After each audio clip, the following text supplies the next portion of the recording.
Buenas noches tengan todos. ¿Quién cree todavía en una eventual invasión a Venezuela?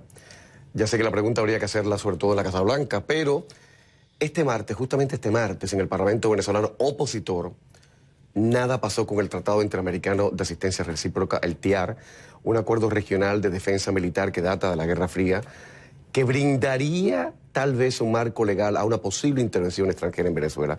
Sin embargo, Guaidó dijo que el debate sobre el TIAR ya entró en la cuenta y que se podría debatir en los próximos 10 días hábiles, cita textual. Incluso deslizó la posibilidad de que pueda ser antes. Con Ramón Machado, abogado y político venezolano, hablaremos del tema, pero siempre con una pregunta en mente. ¿Quién cree todavía hoy en una eventual invasión a Venezuela? Y en la segunda parte del programa, un hombre que está empeñado en la destrucción de las armas de fuego y es tan terco, tan quijotesco, que está dispuesto a convertirlas y las convierte en piezas de arte. Juan Carlos Chavarría, artista costarricense, creador y director de la Fundación Transformación en Tiempos Violentos. Comienza Camilo, que hablando se entiende la gente.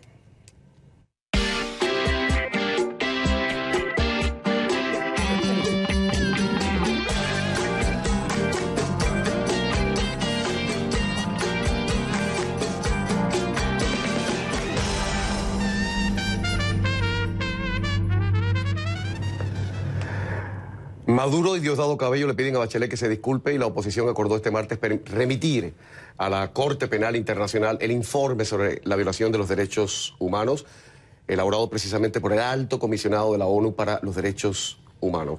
CNN Caracas, Osmari Hernández, adelante.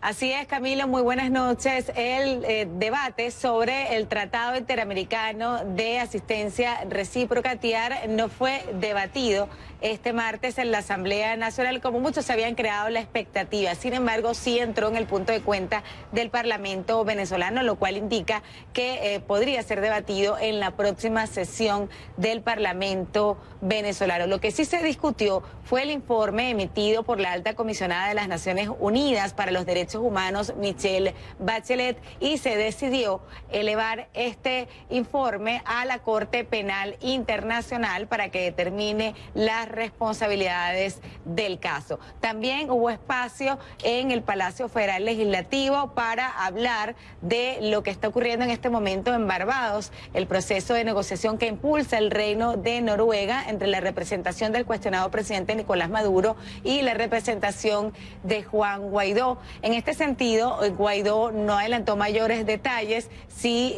pues advirtió que si estaban allí era porque se habían alcanzado algunos avances y destacó que es un error creer que se puede alcanzar una solución a la crisis venezolana a través de un solo mecanismo. Por eso están integrando este proceso en Barbados con pues acciones en el marco de organismos internacionales como la Organización de Estados Americanos, el Grupo de Lima. Van a seguir haciendo llamados a acciones de calle y van a seguir impulsando acciones desde la propia Asamblea Nacional. También se pronunció el cuestionado presidente Nicolás Maduro. Él aseguraba que ya basta de conflictos, que ya basta de golpismo y aseguraba que espera se extiendan estas negociaciones hasta alcanzar un acuerdo de paz. También había dicho ya la noche del lunes que esta agenda establece 6 puntos, no dio mayores detalles sobre ellos, dice que giran en torno al área política, económica y social, no se refirió directamente al área electoral,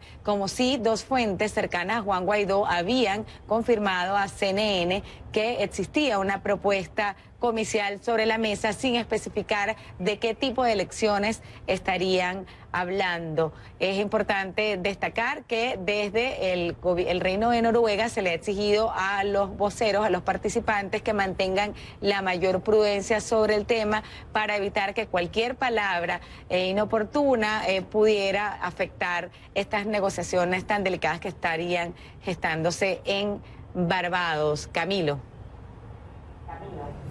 Muchísimas gracias, compañera Osmari Hernández de CNN Caracas esta noche. Ramón Muchacho, exalcalde del municipio Chacao, abogado y político venezolano, exiliado tras habérsele emitido una orden de detención por el régimen de Nicolás Maduro, es el primer invitado de hoy. Ramón, bienvenido, ¿cómo estás? Camilo, gracias por la invitación. Debo decir que es muchacho, que dije Machado, muchacho, y le hace honor al nombre porque tiene usted babyface. Bueno, empezamos. ¿Quién cree todavía en una eventual invasión a Venezuela, una acción armada para sacar a Maduro del poder? ¿Realmente quién cree en eso? Bueno, Camilo, a ver, la posibilidad de una acción armada multilateral contra Nicolás Maduro se ve lejana, no está planteada en el corto plazo. Lamentablemente.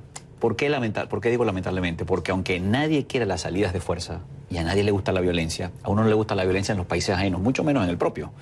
Sin embargo, todo parece indicar que en el caso de Venezuela estamos ante un régimen asesino que está masacrando a un pueblo indefenso, civiles desarmados, muriendo niños por consecuencia directa de las acciones de Maduro, y ante eso no ha habido forma de que los venezolanos, ni con votos, ni con botas, marchando en la calle, ni con ninguna otra de las cosas que hemos podido hacer, hemos sido capaces de dar al traste con esta matanza. Entonces pareciera que estamos llegando al punto en el cual, como la presión internacional, las sanciones tampoco han sido suficientes, no queda más que utilizar la fuerza contra un tirano que está masacrando a su pueblo. No es primera en la historia que esto ocurre, Camilo, no será la primera vez que se utiliza la fuerza, tenemos que lograrlo, pero además, permíteme cerrar con esto, para salvar la vida de las personas, no estoy hablando de salvar la democracia ni de salvar nada, estoy hablando de salvar vidas de venezolanos, incluyendo niños.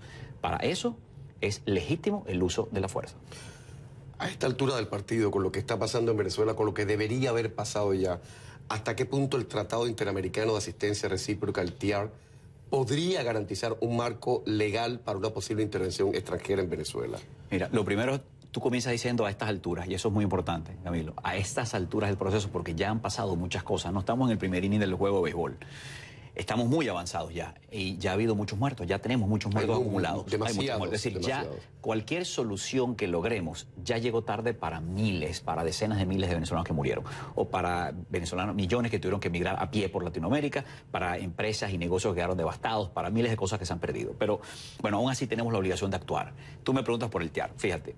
Lo primero es que no hay soluciones mágicas y no hay forma de que la aprobación del TIAR, que es la incorporación a ese acuerdo multilateral, o la aprobación del artículo constitucional 187, o alguna de esas acciones por sí solas sean suficientes, en lo absoluto. Sin embargo, son pasos que hay que ir dando. La reincorporación al TIAR es importante para ir despejando el camino, porque, yo insisto, es posible que en algún momento los países del continente, visto lo que está pasando en Venezuela, y que Venezuela ha sido invadida por una fuerza extranjera, porque sabemos que las decisiones más importantes de Venezuela se toman en La Habana y no en Caracas. Sabemos de la presencia de soldados y de funcionarios cubanos y rusos, no lo digo yo, lo dice incluso el Departamento de Estado, hoy lo ratifica, o sea, información pública, no te estoy diciendo una cosa que es un secreto. Cuando tú ves todo eso y lo que está pasando en Venezuela, entonces acuerdos como el TIAR no solo posibilitan, sino que obligan a los países firmantes a actuar. Es como, imagínate por un momento, guardando las gigantescas diferencias, la OTAN. Si en este momento hubiese una agresión contra el Reino Unido, contra Francia, contra Italia, contra un país firmante de la OTAN, los demás países, incluyendo los Estados Unidos, están obligados a actuar en base a lo que ellos mismos acordaron. Una fuerza para proteger a Europa, para que no se repitiera el terror de la Primera y la Segunda Guerra Mundial. Bueno, el TIAR, guardando las distancias gigantescas que hay, es un mecanismo que permite a estos países, incluso los obliga a actuar cuando Venezuela está en la situación en la que está. Algunos en Venezuela, fuera de Venezuela, algunos dentro de los corredores del periodismo o los corrillos políticos se preguntan por qué Guaidó ha demorado tanto en hablar de posibilidades legales como la del TIAR. Porque se le está pidiendo a Guaidó, los adversarios más furibundos de Maduro le están viendo a Guaidó desde hace meses que dé el visto bueno a una acción armada. Mira, ¿por qué ha sido tan reticente Guaidó? Digo, si es la palabra correcta. No lo sé. Es una buena pregunta, Camilo. Especialmente hoy, que tú la formulas aquí en público, mucha gente se la está haciendo, habida cuenta de que el presidente Guaidó, apenas hace unas horas, el domingo, anunció que hoy martes se aprobaría el TIAR en la Asamblea Nacional. Algunos analistas pensaron y escribieron, dijeron, bueno, como Guaidó anunció que nos reincorporamos al diálogo, que es una cosa que va a generar un rechazo en muchos sectores, para amortiguar eso también anunció la aprobación del TIAR, es decir, un poco para tratar de complacer a distintos sectores de la oposición. Sin embargo, hoy pasó la sesión de la Asamblea Nacional y no se aprobó el TIAR. Yo creo que el TIAR es una papa caliente.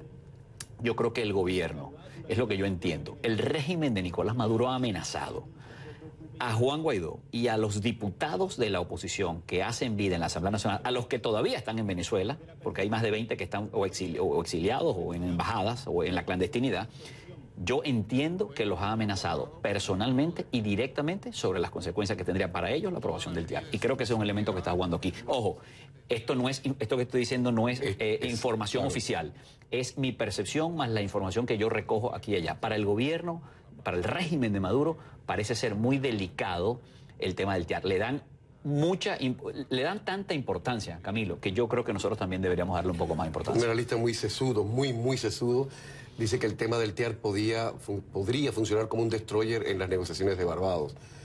Bueno, pero perdón. En el supuesto de que esas negociaciones estén funcionando. Mira, Camilo, yo no sé si aprobar el TIAR puede destruir las negociaciones en Oslo. No sé si hay algo que pueda ser destruido, porque no sé si hay algo, aparte de esa fachada que hay. Pero en todo caso, mira, si esas negociaciones no las destruye, por ejemplo, el asesinato por tortura salvaje al capitán de corbeta Acosta, 54 perdigones en la cara a un joven de 16 años que lo dejan sin vista, las torturas y muertes sistemáticas, todas las atrocidades, el informe Bachelet. La reacción del gobierno, sí, entonces mira, que ha sido o sea, nada va a acabar con ese diálogo. Es más, algunos dirán, bueno, entre peor se ponen las cosas y entre más feo es el informe Bachelet, más rápido hay que llegar a una solución. Lo que nosotros dudamos es que se pueda llegar, que Nicolás Maduro esté dispuesto a voluntariamente hacer un acuerdo mediante el cual él va a ceder el poder vía unas elecciones. Eso es lo que dudamos millones de venezolanos. Vamos a hablar de eso más adelante, porque el tema de las elecciones está gravitando en Barbados, o parece ser que está gravitando en Barbados. En las últimas horas, el presidente de Panamá, Laurentino Cortizo, rechazaba justamente en este programa la acción del TIAR, del Tratado Interamericano de Asistencia Recíproca, y lo hacía justamente en estos términos.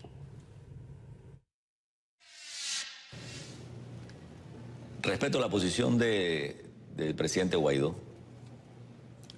pero yo no coincido que la solución de Venezuela sea una solución armada.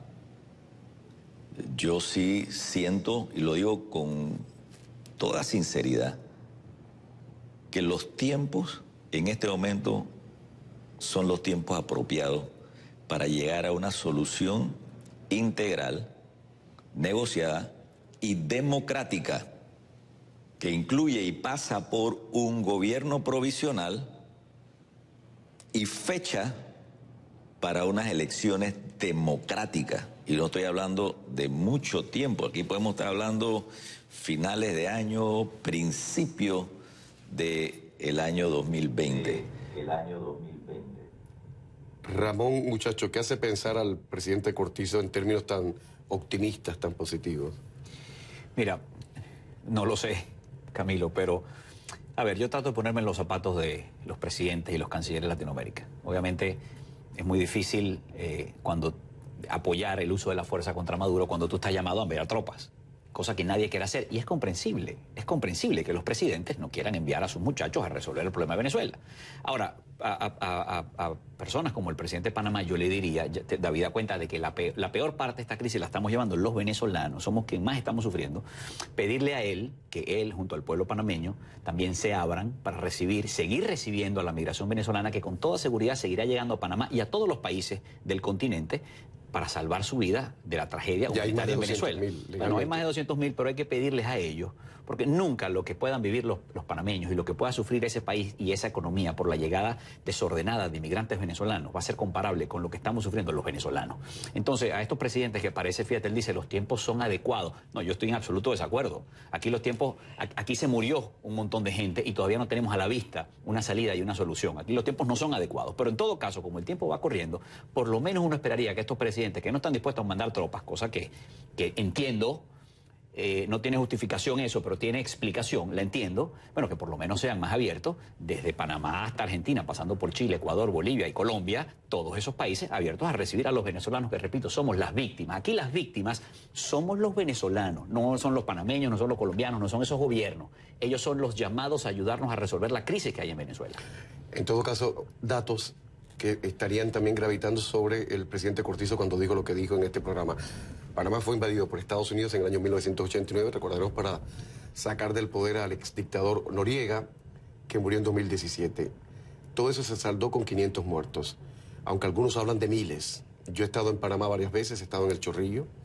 Le pregunto a los panameños si todo eso cicatrizó. Todo el mundo me dice que sí. Yo me permito dudarlo. Pero en fin, ellos dicen que eso está zanjado, que esa situación está zanjada. Me permito dudarlo. Cuando se le preguntó... Perdón, es que estoy muy mal de catarro y asma en esta noche. Cuando se le preguntó al presidente de Panamá sobre una invasión militar a Venezuela, respondió esto. Una acción militar en Venezuela va a causar muchas muertes y siento que va a ser extensa. Ramón. Sí. Paradojas de la vida, ¿no? Uno ve al presidente de Panamá, no deja de tener sentido común lo que está diciendo. Repito, nadie quiere la violencia y una acción de fuerza ocasionaría muertos, obviamente. El problema es que en Venezuela ya los muertos se están ocasionando, ocurren a diario, ¿no? Pero fíjate, es paradójico. El presidente de Panamá, que es la economía de mejor desempeño en Latinoamérica de los últimos 20 años, una economía a la que le pasaron dos cosas. Hubo una acción de fuerza contra un dictador, liderada por los Estados Unidos, y luego una dolarización total de la economía. Dos cosas que, por cierto, muchos hemos abogado que ocurran en Venezuela. Nadie quiere el uso de la violencia y nadie quiere la dolarización, que es una camisa de fuerza, pero a gobiernos irresponsables como el que tenía Panamá y como el que tiene Venezuela, pues esas camisas de fuerza a veces los ayudan a los países a salir adelante. Pero bueno, fíjate, a Panamá le pasaron esas dos cosas. En 20 años han crecido, se han multiplicado, son un país próspero hoy en día. Compáralo con Cuba. En Cuba no hubo el uso de la fuerza contra la dictadura. Compara Cuba y compara Panamá. Entonces, bueno, de nuevo, paradojas de la vida. Ahí está el presidente de Panamá diciendo, no usen la fuerza contra más nadie, pero en Panamá sí se utilizó contra un dictador que los estaba diezmando, pero no la usen en Venezuela. Bueno, en fin, mucho para reflexionar, creo yo, Camilo. Voy a poner la primera pausa de publicidad y a la vuelta, ojo, ayer hice un ejercicio de masoquismo. Estaba en mi hotel en Ciudad de Panamá y estuve viendo la televisión de Maduro. Es una cosa alucinante, realmente es alucinante. Pero curiosamente Maduro estaba muy optimista ayer, estaba sonriendo, su esposa estaba detrás, no sé si sonreía porque últimamente tiene una expresión la señora que es una especie de Mona Lisa o de parálisis semiparálisis facial, no sé si sonreía o era una impostación, pero Maduro dijo que estaba muy optimista, muy esperanzado con lo que estaba pasando en Barbados. ¿Pero qué está pasando en Barbados? ¿Realmente qué está pasando en Barbados? ¿Nos están dando gato por liebre los de Guaidó y los de Maduro? Ya volvemos.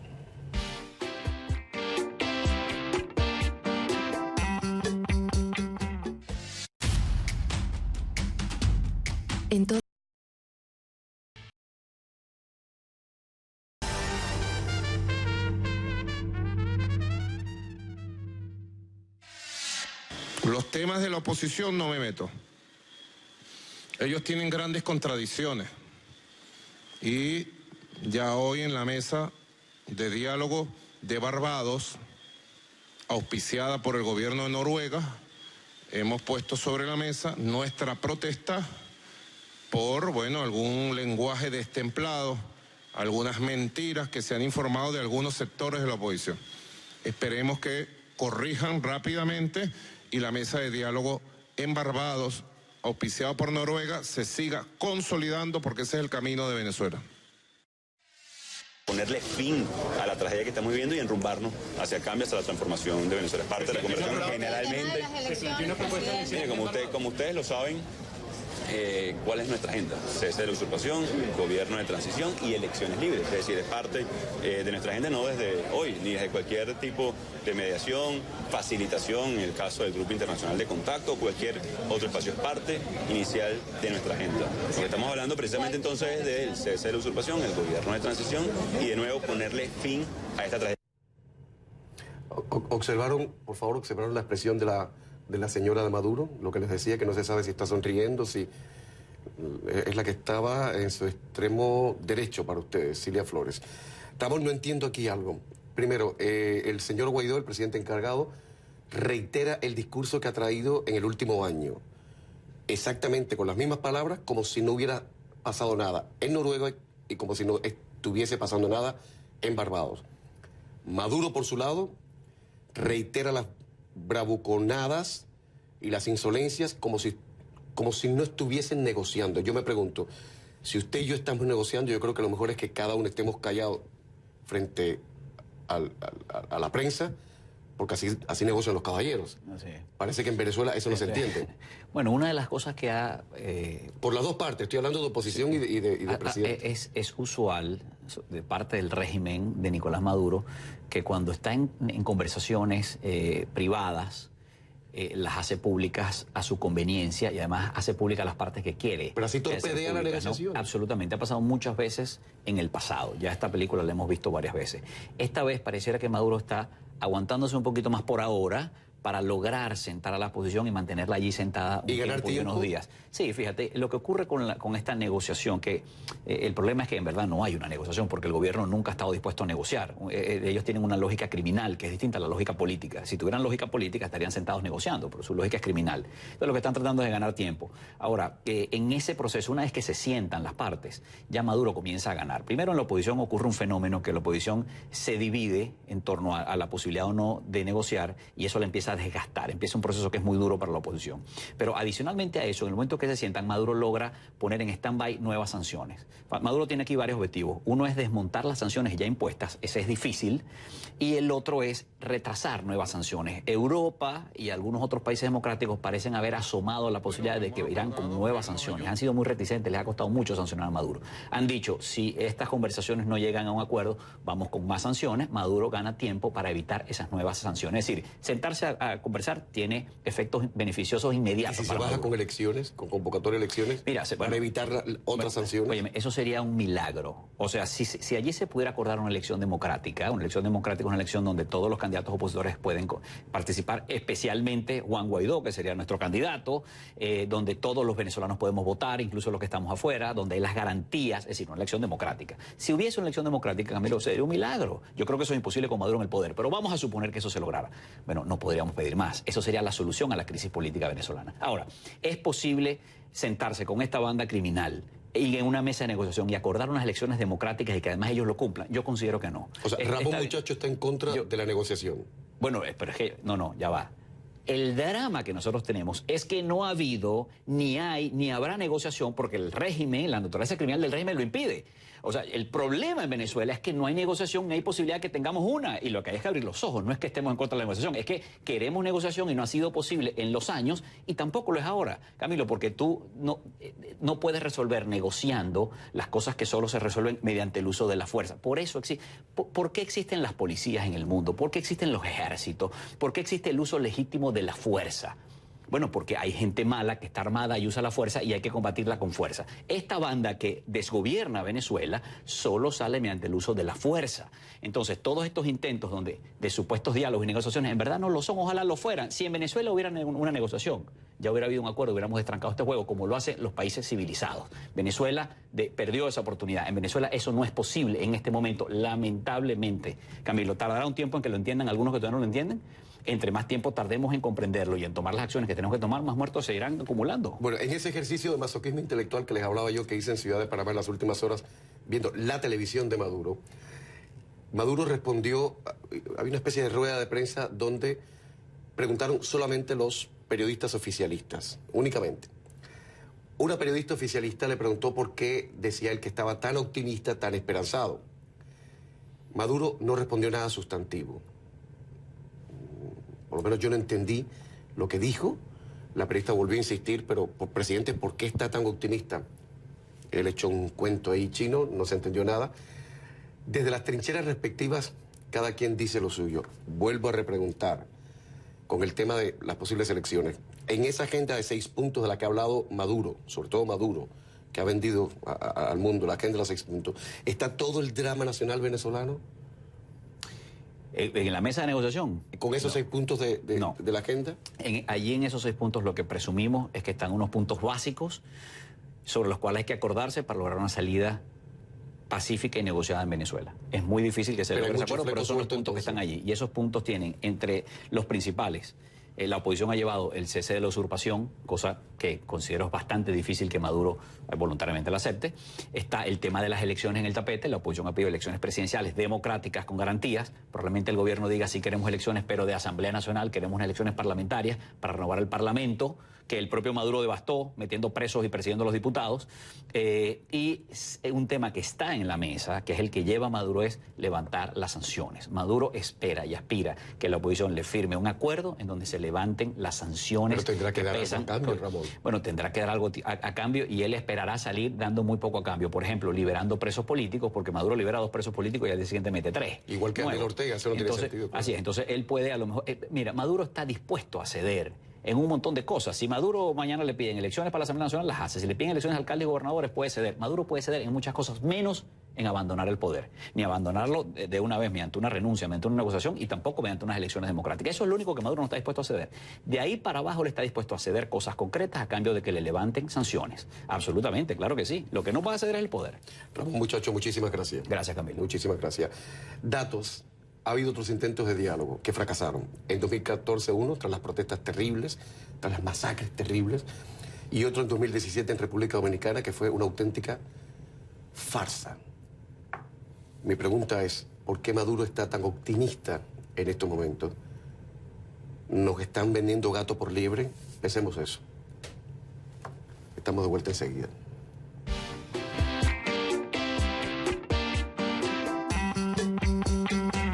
Sigue Camilo por Facebook y también en Twitter.